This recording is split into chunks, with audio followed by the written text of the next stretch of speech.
వందే శంభుమమాపతిం సురగురుం వందే జగత్కారణం వందే పన్నగభూషణం మృగధరం వందే పశూనాం పతిం వందే సూర్యశశాంకవక్నినయనం వందే ముకుందప్రియం వందే భక్తజనాశ్రయం చ వరదం వందే శివం శంకరం ఇద ఓంకారమంత్రసంయుక్తం నిత్యం ధ్యాయంతి యోగినః కామదం మోక్షదం తస్మై ఓంకారాయ నమో నమః.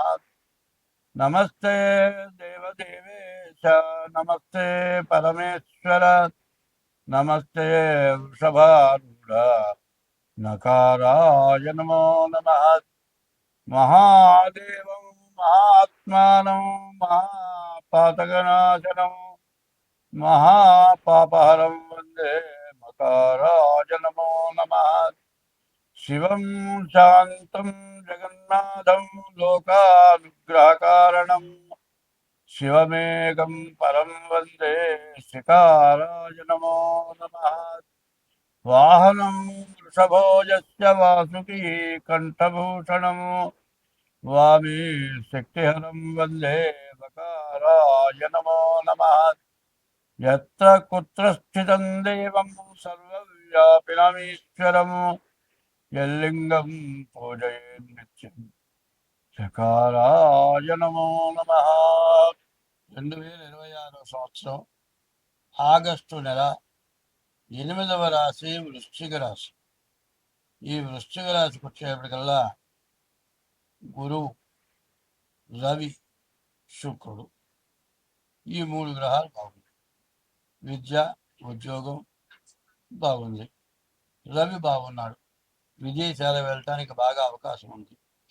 మంచి భార్య, మంచి సంతానం కలగటానికి, సమస్యలేమీ లేకుండా సుఖంగా బతకటానికి చాలా మంచి అవకాశం ఉంది.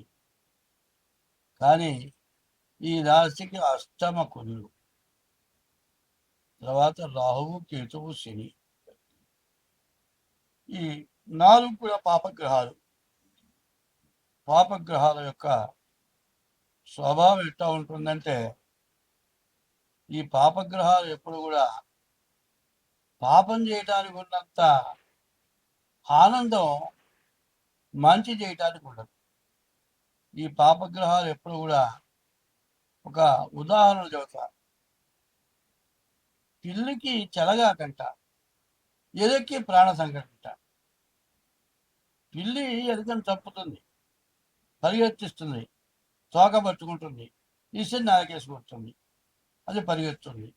అటు పరిగెత్తించి ఇటు పరిగెత్తించి దాదాపు ఒక్కసారి చంపితే తప్పు లేదు. ఒకసారి చంపేస్తే తప్పు లేదని కాదు, తప్పు తప్పే. అయితే చిత్రహింస పెట్టి చంపితే మహాపాపం. మరి ఒక్కసారి చంపితే బాధ తెలియకుండా చచ్చిపోతుంది. పిల్లికి చెలగాటం, ఎలుక్కి ప్రాణ సంకటం. చిన్న మాట ఉదాహరణ చెప్పండి. రాహువు, కేతువు, శని, కుజుడు, ఈ 4 గ్రహాలు పూర్తిగా బాగాలి. కుజుడి వల్ల వ్యాధులు, రోగాలు, రకరకాలైన సమస్యలు రావటానికి బాగా అవకాశం కలుగుతుంది. ఈ కుజుడు అష్టమంలో పడ్డాడు. నాకు ఇప్పుడు కుజుడు ద్వాదశంలో పట్టం చేత ఇప్పటికి 10 రోజుల నుంచి లూజు మోషన్స్, బతుకుతాను, బయటపడతాను, ఇట్లా కూర్చుంటాను అని నేను అనుకోలే. ఎన్నో మందులు వాడితే ఇవాళకి దేవుళ్ళ దేవుళ్ళ కూర్చున్నాను. కానీ డబ్బులు పోయిన బాధ కాదు, లూజు మోషన్స్. బాత్రూమ్కి మంచం మీద తిరగటానికి టైం చాలు, అంత బాధ పెట్టింది. ఈ కుజాష్టమ దోషం మహా పెద్ద దోషం. ఇప్పుడు కొత్త నీళ్లు వచ్చే రోజులు, వాటర్ పొల్యూషన్, తర్వాత మరి తినే ఆహారం యొక్క పొల్యూషన్, ఇవన్నీ కూడా చాలా సమస్యలు వచ్చే రోజులు. ఎందుకంటే ఈ రోజులు ఎట్లాంటివంటే, సరిగా చెప్పాలంటే అధిక మాసం వచ్చింది కాబట్టి సరిపోయింది. శ్రావణ భాద్రపదాలు అంటారు. ఈ ఆషాఢం కూడా మధ్య మధ్య వర్షాలు పడుతూ ఉంటాయి. ఈ వర్షాలు ఎట్లా ఉంటాయి? ఉన్నట్టుండి 4 తుపర్లు పడుతూ ఉంటాయి. ఈ లోపల ఇంటికి పోతాంలే అని గబగబా బయలుదేరుతాం. దారిలో బడబడబడబడవ అని వచ్చేస్తుంది. మొత్తం తడిసిపోతారు.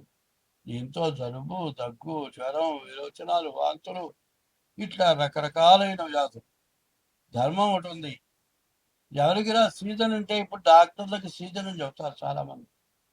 డాక్టర్లకు సీజన్ అంటే మన గ్రహస్థితి బాగుండకపోతే ఎన్ని డబ్బులు ఖర్చు అయినా కూడా చాలా ఇబ్బంది పడుతుంది.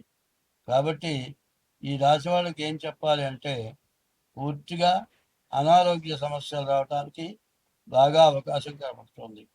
కాబట్టి మీరు అనారోగ్యం నుంచి ముందు బయటపడాలి అంటే, నేను ఇప్పటికీ ఈ మోషన్స్కి 10,000 ఖర్చు పెట్టుకుంటాను.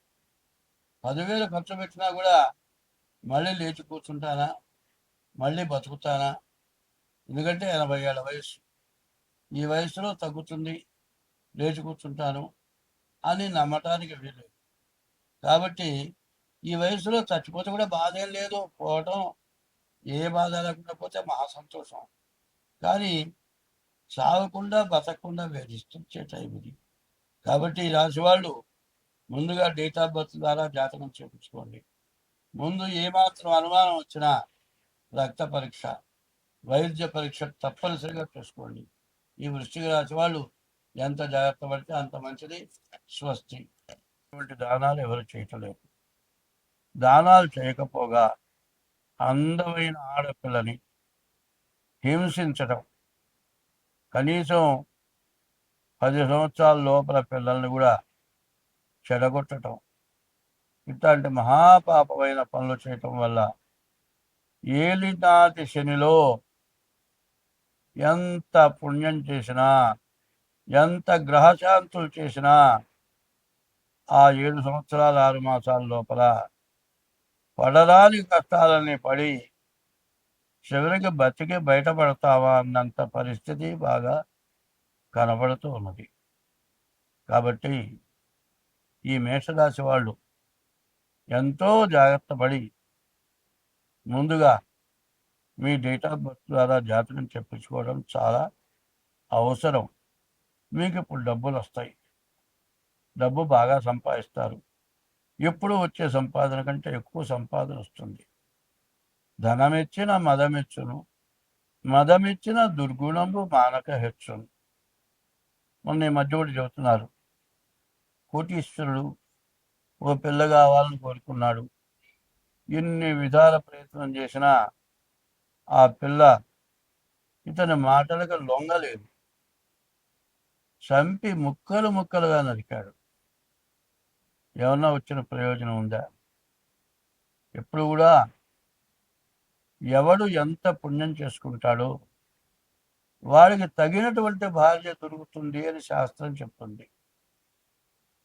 ఏమిటా అంటే, ఒక గుడ్డ కొనుక్కొని కొన్నాళ్ల పాటు కట్టుకొని ఆ గుడ్డ రంగు పోయిందనో చిరిగిందనో అవతల బారేసి వేరే గుడ్డ కొనుక్కుంటారు.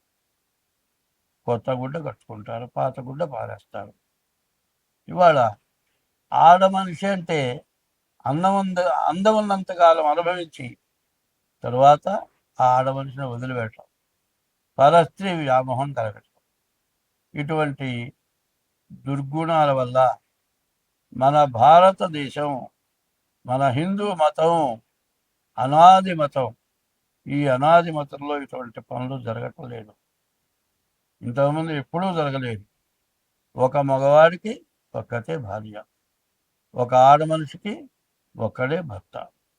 ఈ విధమైన పద్ధతులు అనాది మతం నుంచి గృహస్థాశ్రమ ధర్మం ఉంది. ఆ ధర్మాన్ని తప్పి సంచరించడం చేత అనేక రకాలైన బాధలు. ఈ సంవత్సరం పరాభవనామ సంవత్సరం.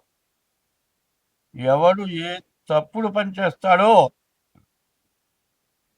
వాడికి తగిన పరాభవం తప్పదు.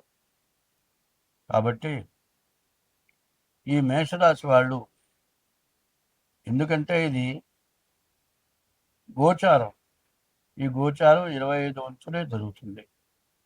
మిగతా 75 వంతులు పుట్టిన తారీఖు, నెల, సంవత్సరం, టైము దాని మీద జరుగుతుంది. కాబట్టి డేట్ ఆఫ్ బర్త్ ద్వారా మీ జాతకం చూపించుకోవటం. అట్లా డేట్ ఆఫ్ బర్త్ లేకపోతే హస్త సాముద్రిక ద్వారా మీ జాతకం చూపించుకొని దానికి ఎటువంటి దోషాలు ఉంటే దానికి తగిన శాంతి చేసుకోవటం చాలా అవసరం. స్వస్తి.